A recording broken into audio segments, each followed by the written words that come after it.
The topic I want to talk about is how do we improve quality in early childhood classrooms, and to think about the role of teachers, the role of professional development, and the role of curriculum, which seem to me to be the three levers with which it is possible to improve quality.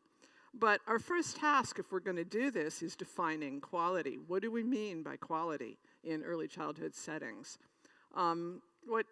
How much structure is part of a high quality setting? How much time for free play? How much instruction? How much adult directed activity versus child controlled activity?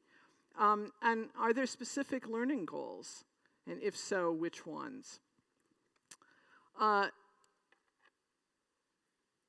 So the thinking about quality, it might seem obvious that quality is just anything that predicts good outcomes, but I still think we have to go back and contemplate what quality is a little more deeply.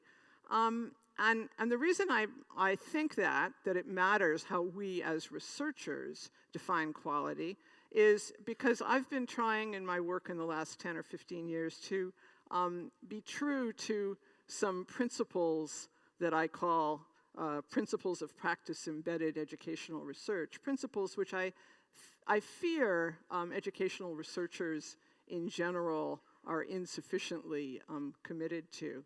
And that might be one of the reasons why educational research has been rather ineffective in improving educational practice.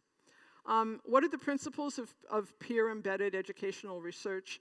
Well, the first one is that we really don't want to be translating research into practice. We want to be mining practice for the urgent problems that deserve to be researched. I think we've had for far too long an attitude that researchers know what the right questions are and that the answers can be delivered. And in fact, from my point of view, the work I've been doing recently, it's the practitioners who know what the right questions are.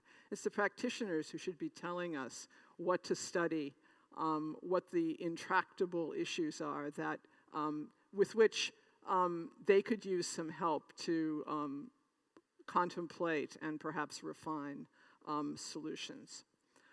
So mining practice for the most urgent problems, and then taking on those problems in a collaboration with practitioners in a way that makes them tractable for research. Rather than solving problems practitioners have not identified and aren't worried about. So with that commitment, which I would say I've learned in the last 24 hours is, I think, quite consistent with the commitment of the Early Start project and the relationship with the engagement centers. We do have to then be serious about talking to our collaborators on the practice front about what real quality is. And a second task that we should be collaborating on is defining desired outcomes. What do we want early childhood centers to be producing? Academic success, soft skills, hard skills, interpersonal development. There are places where social development is really the desired outcome. Well, if that's what people working in the centers want, then it would be pretty ridiculous for me as a researcher in language and literacy development to go and say, no, you need to do something about the quality of the language skills here, without a discussion that makes that clarifies why that's also an important outcome. So once again, because of the principles of practice-embedded research, and the futility of trying to translate researchers' problems into practitioners' solutions, I think it's important that we contemplate these questions of what the desired outcomes are. And of course, there's a complication in discussing desired outcomes. There are big differences across nations and across social groups within nations in defining the desired outcomes. So without going into this issue exhaustively, just to give you a few hints of what I mean by the complexities of trying to respond to issues of desired outcome, let me Let me talk about a few of the places that I've done work in collaboration over the last several years in early childhood settings. This is a picture of a playground in a barnehage, a kindergarten in Oslo, and a very large number of immigrant children are now populating those centers, and letting kids run around and play on tricycles and not worry about reading to them or talking to them really doesn't work anymore, because the immigrant children don't learn Norwegian under those conditions. Changed expectations in formal schooling. As policies around what goes on in the first year of formal school change, the expectations have to change about what children emerge from early childhood with. And that's what's happening in Chile, where children in the first grade, if they have not learned to read by 3 or 4 months into their first grade year, they're put at risk of being retained in grade. That puts a lot more pressure suddenly on the preschools to give children the necessary literacy readiness skills. Change demands on parents. If parents aren't doing a lot of the preparation that they might perhaps traditionally have done to help their children succeed in school. Or if labor markets are shifting and creating new demands on academic skills for school leavers, then perhaps we need to rebalance the definition and the goal of quality and desired outcomes. So it's always interesting when you give a talk like this to go back and read the abstract that you submitted 6 months earlier. I was somewhat relieved to find in that abstract this sentence: in nations that are grappling with severe gaps in academic outcomes related to ethnicity, first language, family income, and parental education, the definition of early childhood quality must include procedures to ensure access to rich language and literacy experiences for all children, especially those most at risk. So the first issue I hope to illuminate a little bit is why, in particular, procedures under those circumstances, procedures to ensure access to rich language and literacy. Why does rich language and literacy trump everything else under these conditions where the traditional hierarchies of developmental goals are disrupted? Well, here's the basic argument about that. Schooling is about literacy and math, particularly in the early years, among other things. But literacy and math as iconic academic tasks are, I will argue, very different from one another. Literacy has the following characteristics as a developmental phenomenon. Where kids start is where they end up. The correlations in dozens of studies, the correlations between children's vocabulary scores at age 5 and their reading scores at grade 10 are about 0.8. The correlations between children's vocabulary scores all across the school years, from kindergarten through secondary school, are very, very high. Schools do not mix kids up. They just keep kids moving ahead on the trajectory they're already on. So that means that entry point is tremendously important. In education, in the literacy field, we've tested, developed, evaluated hundreds of interventions for improving reading outcomes. And some of them work, and some of them don't. And the ones that work, they're interventions for recognizing letters. They're interventions to teach, how do you teach kids to do phonological awareness? How do you teach kids to read words of one syllable? The interventions that work are all located in what I call the small problem spaces, the little problems, 26 letters, okay, we can do better on that. Phonological awareness, okay, we can get better on that. Simple decoding, we can get better on that. But vocabulary interventions, not very effective.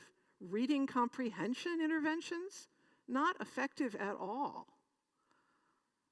the big problem spaces, the really big tasks that children will encounter as they go through school, and that are not sufficiently, where they are not sufficiently prepared with decoding as the only literacy skill, those are very, very hard to remediate. Because, in fact, how good a reader you are at age 12 or age 18 is a reflection of the accumulation of all of the experiences you've had in your entire life. Because reading successfully is partly about knowing, having the background knowledge that's presupposed in the reading.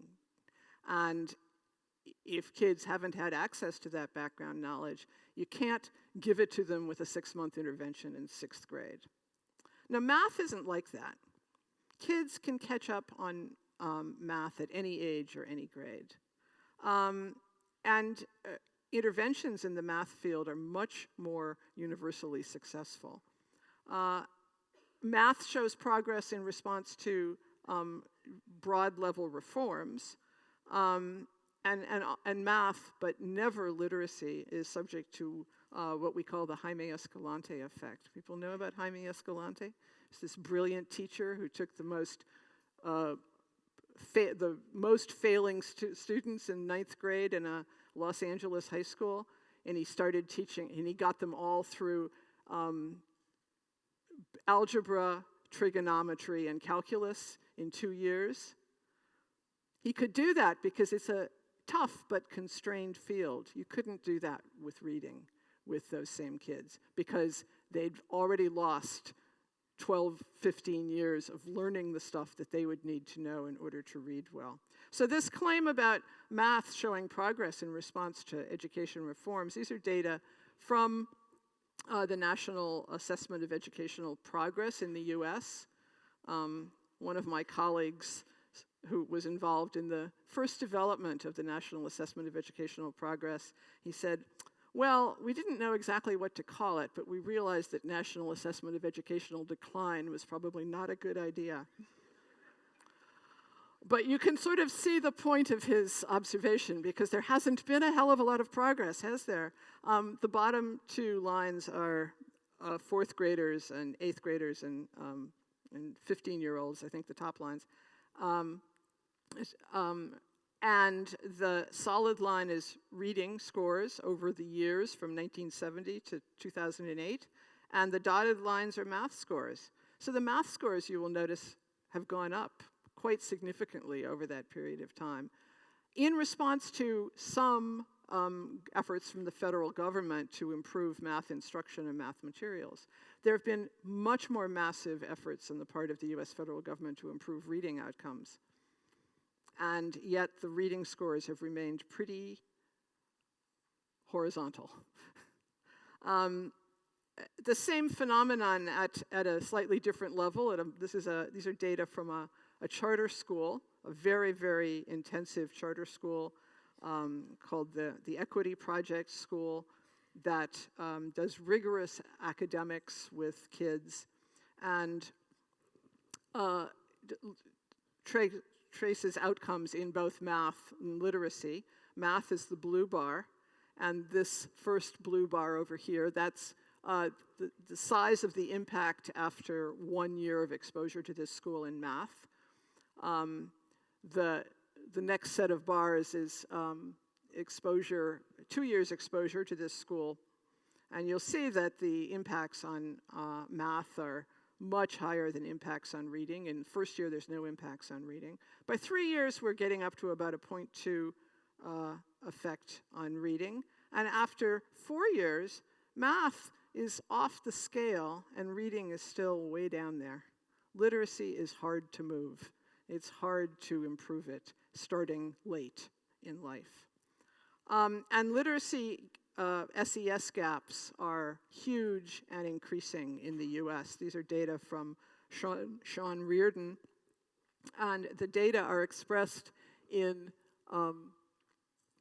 standard deviation units, and the black line, the rising line, shows the difference, the gap between kids whose parents are at the 10th percentile of income, and kids whose parents are at the 90th percentile of income. And that gap in 1950 was about 0.7 of a standard deviation, and by now it's up to 1.25 of a standard deviation.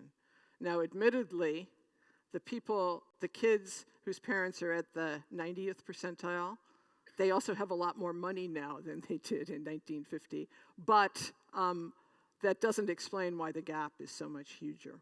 So we have this problem that literacy takes a long time. It's a product of the accumulation of a lot of experiences, and perhaps because of that, it shows huge and increasing social class gaps, socioeconomic status gaps. And how do we know about those gaps? What's the evidence on the child side for the severity of those gaps? Well, I'm sure you all know about the data about vocabulary, right? One of the great iconic studies of the 20th century, the Harton-Risley study showing that cumulative vocabulary for children in professional families is differentiated from the cumulative vocabulary of children in less privileged families already by the time the kids are 18 months old. The accumulated words known by the kids whose vocabulary is traced in that top line. At 18, they're already 50 to 80 words ahead of children in less educated families. And those trajectories diverge further and further from one another.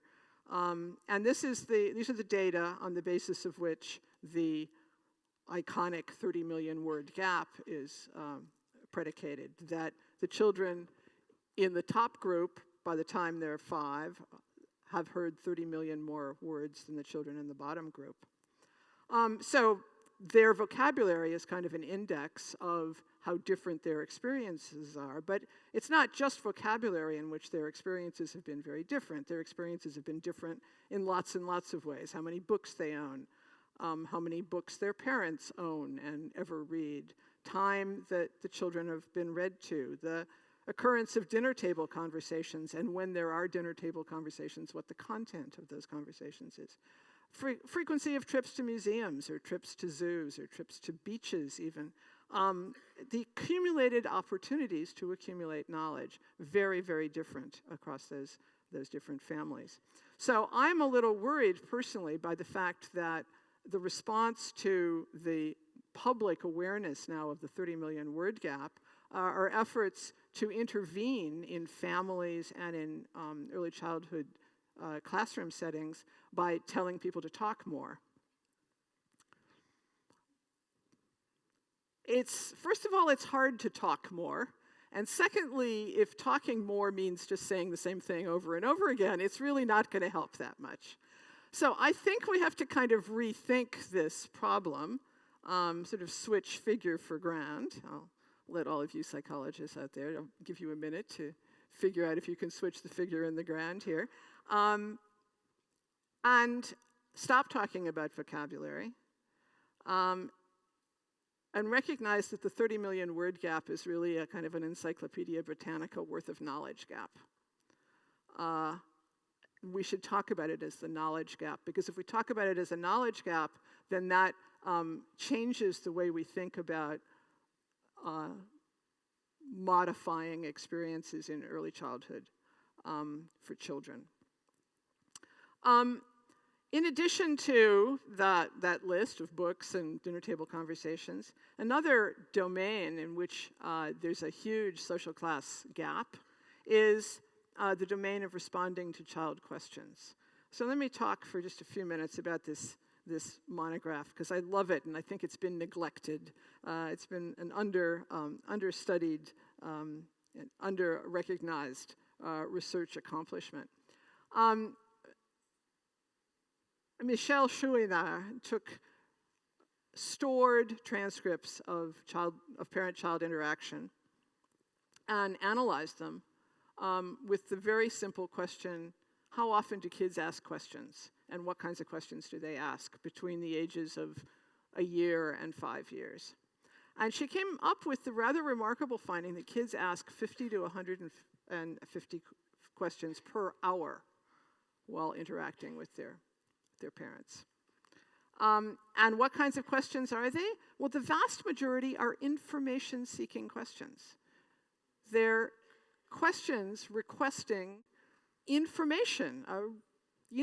Things, maybe something as simple as what's this called, but as kids get older, how does it work, and why do we have to do it that way, and what's going on here, and questions which are opportunities to acquire information. So you might say, well, sure, they just want their parents' attention. But the fact of the matter is that most of those information-seeking questions receive a response, a satisfactory response, because kids keep asking them if they don't get a satisfactory response. They don't let their parents get away with not answering the question in the vast majority of the cases. And they repeat these questions at high frequency, much more than, for example, they repeat their own statements. So what that suggests is that they're asking the questions because they're interested in the answers. They actually want to know stuff. And thus, every one of those questions is sort of an opportunity to learn a word or a concept or to accumulate information about some topic. So if we just add up those questions, let's say very conservatively, kids are asking 100 per hour. Some kids ask many more than that. And let's say very conservatively, they've got 2 hours a day of interaction with adults who are willing to talk to them. And for some kids, it's much more than that, too, of course. So it's 200 questions a day. That's 73,000 a year. That's 292,000 by the time they're 5. 292,000 opportunities for kids to learn something, which in some families, in some relationships, actually are pretty much all responded to. And so it's clear that the knowledge gap could be shrunk if kids' questions were answered, if their parents are in a position to answer the questions, have the resources to answer the questions, or otherwise if early childhood educators were in a position to do the equivalent of providing that same amount of information. So it's quite interesting to know what the kids ask about. Unfortunately, Shui and I did not go into that. And surely it's not the same thing in every family or every language or every culture. But the real key thing is that it's something that children are ready to learn about. And if those 292,000 questions mostly get answered, then there's lots of opportunity for children to build knowledge, to develop and continue curiosity, and to lead to further opportunities for learning. If, of course, the questions get answered with, I don't know, or shut up, then both curiosity and opportunities for learning are suppressed. So I will argue that given everything we know about amount of talk, amount of experiences that would generate interesting questions and social class differences in those, that the social class gap, what we think of as the 30 million word gap, is really a content gap. And that vocabulary is the index and not the cause. Vocabulary is like the thermometer, but it isn't the illness. So, okay, what do we do about that? How do we get people to talk to kids about things that matter so as to build knowledge stores, recognizing that quality in language input doesn't mean just lots of words. It means words embedded in webs of conceptual knowledge that are responsive to children's own interests. And if we forget about the parents, if we say, well, parents do the best they can, I wouldn't do that. I would obviously want to think about parent intervention programs too. But let's just think about early childhood settings, group care settings. What are the possibilities in those settings for intensifying access to content? Well, there are three levers, it seems to me. There are teachers on changing something about what teachers do. There's professional development, and there's curricular support. And I'm assuming here, by the way, that early childhood settings in many, many places are not doing a very good job of this, because if they were, then these social class gaps would be shrunk rather than persisting.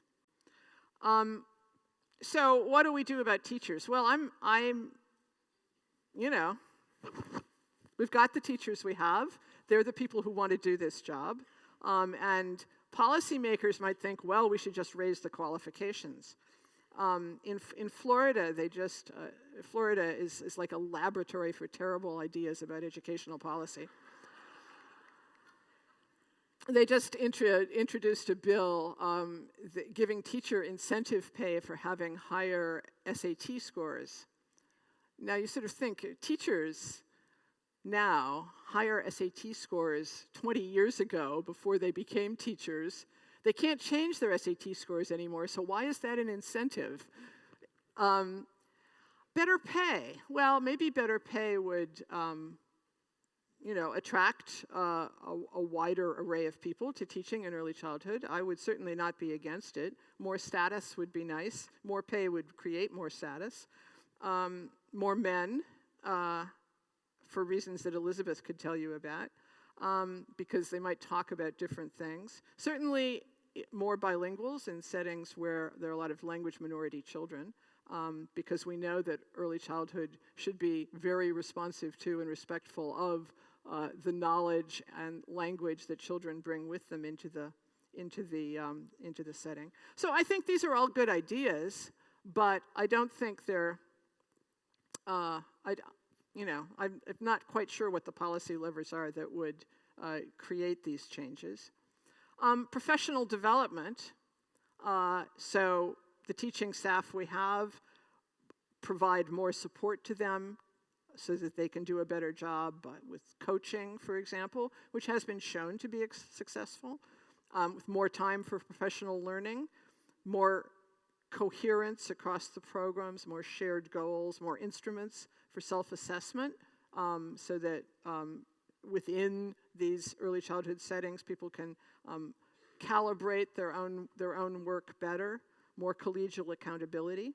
I think these are all good ideas, and I think there's some evidence in the research literature that they would be successful.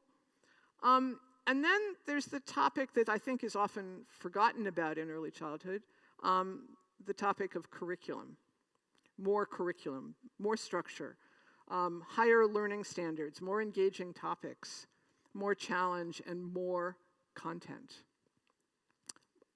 Better use of the time to really articulate and reticulate the content that is offered.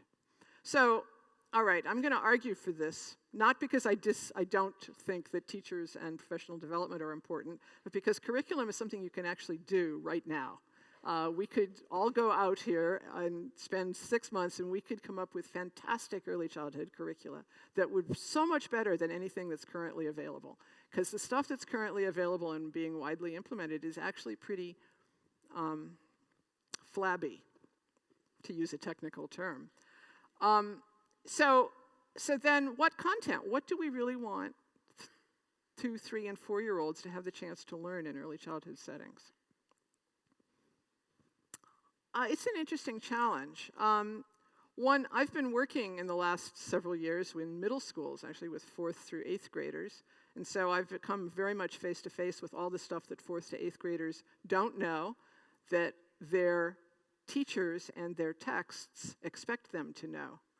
So one way to think about this is, what is presupposed knowledge for 4th graders that many 4th graders don't have? Well, if you look at American 4th grade textbooks, they deal with topics like this: nutrition, community, geography, hygiene, genetics, transportation, cities and nations, the solar system, religions, right? There's a lot of stuff a lot of sort of background knowledge about any of these topics that would make reading the textbooks that present information about these topics very, very much easier if the children had them. I was having a conversation with an 8th grader the other day who was reading a text about comparative religions. And he sort of underlined a lot of words in the text that he didn't know. Some of them made sense. Schism, he didn't know what that was. Underlined pope. I'm thinking, it's tough to do comparative religion if you don't have sort of constructs like a pope, right? So this is one possibility, and it seems a little daunting, but another possibility is to go back to all those questions that the kids are asking. Those questions are the indices of what they want to learn about. And we know what kinds of things little kids are fascinated by and curious about. Dinosaurs, volcanoes, superheroes, princesses, holidays, foods, lying. That's a very big one of our 4 and 5-year-olds. Germs, songs, music. There's all these things that kids themselves would nominate. Not every kid, all these topics, but across a group of kids, all of these topics, that they would nominate as things to ask questions about, or to want to read books about, or to want to have conversations about. And if you look at this list, you realize, actually, it maps pretty well onto a lot of disciplines that we find in universities. Right? I mean, this is the origins of disciplinary knowledge. You can go from dinosaurs and bones to paleontology pretty quickly. You can go from beaches and tidal pools to geology pretty quickly. You can go from stories about grandparents to history pretty quickly. So sort of exploiting the disciplinary strands in these topics that children are very interested in. So, I mean, I'm seeing a little skepticism on some faces out there. So let me show you one salient example. This is one of my favorite people in the entire world, E.O. Wilson. E.O. Wilson, the great myrmecologist. That means he studies ants. He personally has discovered dozens and dozens of species of ants that nobody knew existed until he started studying them. But much more importantly than just having identified a lot of ants, he's the founder of sociobiology and a very strong voice in the biodiversity movement. And he, in his autobiography, describes being a child of 6 in Mobile, Alabama, digging up bugs in the backyard and bringing them in and showing them to his mother. I mean, he knew from a very early age that bugs were a very, very interesting thing to study. And he got his questions about bugs answered by adults who were willing to indulge his curiosity. So if you think of E.O. Wilson as an example of what could happen across a very wide variety of fields if we were willing to follow children's curiosity, truly respect their interests, then I would argue we have defined some new desired outcomes. Wide knowledge and situations in which kids have a chance to learn through talking about topics that they are interested in.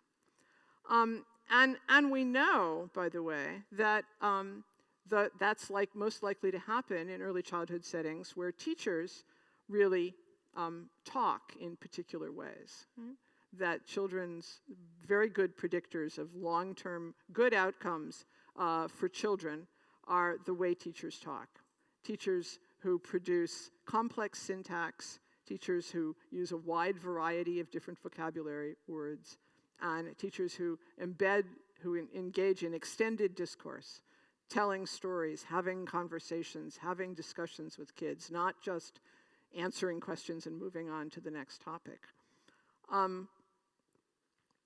So here's, I have only 2 data slides here, except for the NAEP. These are data from this very, very old study that Elizabeth referred to, where we followed children from age 3 through the end of secondary school. And these are the predictors in their preschool classrooms of their vocabulary 2 years later. And the best predictor from the preschool environment was extended teacher discourse. The classrooms in which teachers managed to extend the discourse beyond just one or two turns, have extended conversations with children or with groups of children. Those were the classrooms in which children developed stronger vocabularies. So that's great. How do we get there? How do we tell teachers, talk more complexly, use bigger words, and keep talking, right? Keep engaging in the conversations. I think that's a tough thing to tell teachers. In fact, I know it's a tough thing to tell teachers because I've been involved recently in a professional development evaluation in which we tried to do that. We tried to use professional development as a lever to help teachers talk in a way that was more complex, more challenging in their vocabulary, and to see whether the professional development changed the way the teachers talked. This was a program that I did with very many colleagues in Chile, in Santiago, with those kids who were crowded into those classrooms you saw earlier. And the program called Un Buen Comienzo was designed to promote richer teacher talk by having professional development, modeling, and coaching. And it was a major, very intensive investment in professional development. And we had some positive results in the classrooms, rather small. These are class scores, standard measure of classroom quality, analyzed on 3 dimensions: emotional support, the first bars, classroom organization, the middle bars, and instructional support, the right-hand bars. And the blue bars here are treatment classrooms. You'll see they got a little bit better. They got significantly better, and by a little bit, than the control classrooms in emotional support and in classroom organization, but not in instructional support, the element that would really reflect quality of talk. Instructional support is hard to impact, and professional development in this Chilean setting, the teachers kind of took on the aspects of the professional development that were aligned with their own commitments to emotional support, but not the aspects of the professional development that were less aligned with their own preconceived notions of what they should be doing in those classrooms. Although we changed the classrooms a little bit, we didn't show any significant effects on the children.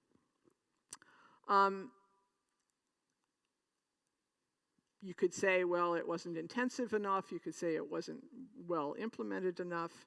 But I think really the problem here is that it's hard to change the way we talk. It's hard to remember to talk in a different way, even after having been instructed and coached in doing that, without changing what we talk about. But if we change what we talk about, then changes in the way we talk are almost inevitable. So that leads to the suggestion that structured curriculum could promote higher quality talk, perhaps in the presence of excellent PD. And here is one existence proof of that claim. These are data collected by Ed School student Chris Wayland and my former colleague Hiro Yoshikawa. And it's an evaluation, a regression discontinuity evaluation of a pre-kindergarten program in the Boston Public Schools, where the comparison is between the kids who got into the program and the kids who just missed the cutoff because of their age, the birthday cutoff. And this program is remarkable because 4-year-old kids,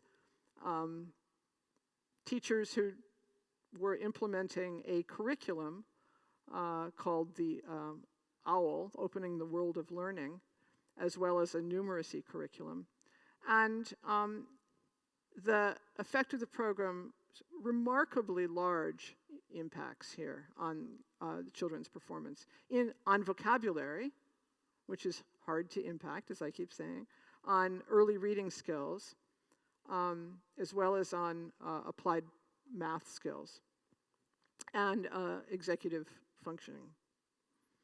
So big impacts from a pre-K program that included a really well-structured curriculum. The curricular materials in this program, which are exactly the kind I would argue all kids should have access to as 3- and 4-year-olds, introduced rich topics, and the coaching provided rich guidance for how to talk about those topics. But it was it was possible for the teachers to do it because the literacy materials in the program and the structured activities prescribed by the program created contexts for that more complex talk. So the claim then is that well-designed curricula provide topics that stimulate child curiosity and learning, as well as responding to child curiosity. And that well-designed curricula, like Opening the World of Learning and a couple of others out there, but not very many, are supports to teachers rather than constraints to teachers. It has always puzzled me that early childhood teachers are expected to generate their own activities and curricula to a very large extent. Unlike first grade teachers who get given a basic reading book, a basal reader, and guidance about where to start and how to progress through the year, I think we could do very well to provide early childhood teachers with much more support along those same lines.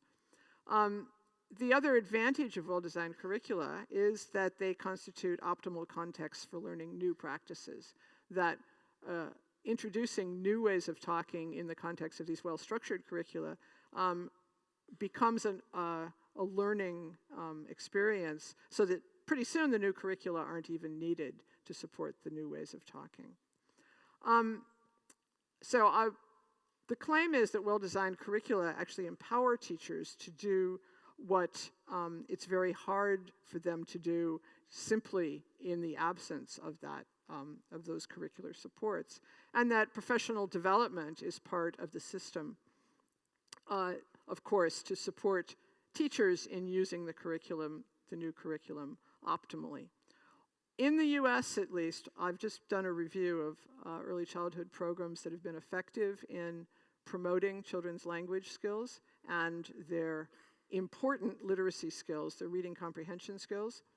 And every single successful program is one that has been implemented with a structured curriculum that took at least, that defined for the teachers the activities for a couple of hours every day. So it's not, these are serious commitments to shared topics and shared activities. So in conclusion, I think, as is going on here at Early Start and the engagement centers, that peer-informed decisions about goals are crucial, that having contact with the practitioners who are responsible and on the front line workers for achieving the goals, need to help us understand what goals we're most interested in aiming at.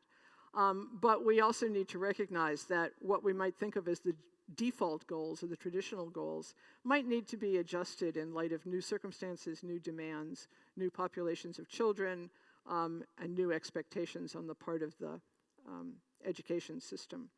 But recognizing the interconnectedness of the various levers for improvement of early childhood education, and I would argue we should be raising the status of well-structured curricula as one of those levers. Thank you very much.